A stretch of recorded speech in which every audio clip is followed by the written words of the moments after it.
आज थोड़ी सी बिगड़ी है, कल संवार लेंगे। जिंदगी ही तो है, जो भी होगा संभाल लेंगे। तो दोस्तों, मेरे से बहुत से लोग सवाल पूछते हैं कि राजस्थान प्रशासनिक सेवा के लिए कोचिंग करना जरूरी है क्या। दोस्तों, प्रथम दृष्टया मेरा ऐसा मानना है, अगर आप कोचिंग करते हैं तो बढ़िया रहता है, क्योंकि एक माहौल होता है वहाँ पे, अच्छी तैयारी कर सकते हैं। ठीक। और जो आप लंबे समय से पढ़ते हो उसको बहुत कंसाइज वे के अंदर टीचर है आपको पढ़ा सकते हैं, तो निश्चित रूप से मदद मिलती है। लेकिन दूसरा जो यक्ष सवाल है, जिनके पास पैसे नहीं हैं, आर्थिक अभाव है, वो कोचिंग नहीं कर पा रहे हैं, तो वो क्या करें।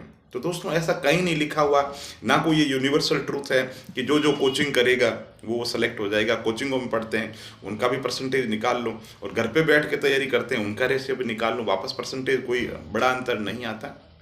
बात है जोश की, बात है हिम्मत की, बात है समर्पण की। आपके पास में समर्पण कितना है, ये महत्वपूर्ण है। ठीक है। अगर आप घर पे तैयारी करते हैं सिलेबस पे फोकस रखते हुए, और आजकल ऑनलाइन का ज़माना है, अच्छी से अच्छी कोचिंग ऑनलाइन प्लेटफॉर्म पे उपलब्ध है ना। गूगल सर्च इंजन के अंदर आप कोई भी चीज़ पूछेंगे तो आपको उसका जवाब मिल जाएगा। ठीक है। अब कहने का मतलब ये है कि साहब, आप कह रहे हो कि साहब मेरे समझ में नहीं आता, तो आरएस के एग्जाम के अंदर से कुछ भी समझने की बात है ही नहीं। देखो, राजस्थान के सामान्य अध्ययन की बात करें तो क्या है ना, आपसे चौहान वंश पूछते हैं तो टीचर भी वही पढ़ाएंगे जो आप घर पे पढ़ेंगे। बस बात ये है, आप अच्छे तरीके से समर्पण से पढ़ते हैं कि नहीं पढ़ते हैं। ठीक। विज्ञान और प्रौद्योगिकी की बात करें, है ना, अगर पूछे भारत के अंदर मिसाइल कार्यक्रम कौन कौन से चलाए जा रहे हैं, तो उसके अंदर टीचर भी कोई नहीं पढ़ा पाएगा। ठीक है। बात समझने की है, तो ऐसी कुछ तकनीकी चीज़ें होती हैं जो समझ में नहीं आती है, तो यूट्यूब पे बहुत एक से बढ़कर के एक वीडियो, है ना, उपलब्ध है। आप तो कीजिए, जो सिलेबस पर फोकस कीजिए, सिलेबस का एक एक पॉइंट है वो आपको टिप्स पे होना चाहिए। और उसके लिए मैं हमेशा कहता हूँ, शास्त्रों में कहा गया है कि श्रद्धावान लभते ज्ञान।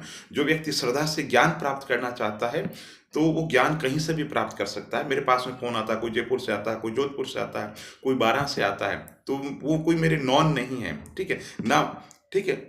किसी की कोई रिश्तेदार है, वो बड़े आदमी के, वो क्या है, वो कॉमन मैन है, बिल्कुल आपकी तरह मेरी तरह। ठीक। उनके मन में जिज्ञासा है ज्ञान प्राप्त करने की। ठीक। तो आप किसी को भी फ़ोन कर सकते हो, जो सफल लोग हैं आपके, है ना, आसपास के अंदर मिलेंगे आपको। जैसे आपको लग रहा है कि आपकी विज्ञान प्रौद्योगिकी कमज़ोर हो, तो कॉलेज में जाइए, आप जिस शहर के अंदर रहते हैं वहाँ के साइंस वाले टीचर है, उनको जाकर के बताइए, सर मेरी ये प्रॉब्लम है और मुझे ये टॉपिक है समझना। तो आप मान के चलिए, वो जो सर हैं इतने खुश होंगे। टीचर को जो सबसे बड़ी संतुष्टि मिलती है ना, मुझसे कोई सवाल पूछता है, मैं उसका उत्तर देता हूँ और फिर उसके चेहरे पे संतुष्टि देखता हूँ, तो मुझे इतनी संतुष्टि होती है कि मैं शब्दों में बयान नहीं कर सकता। तो वापस अगर मैं बात करूँ तो देखो, कोचिंग नहीं जा पा रहे हो, कोई दिक्कत नहीं है।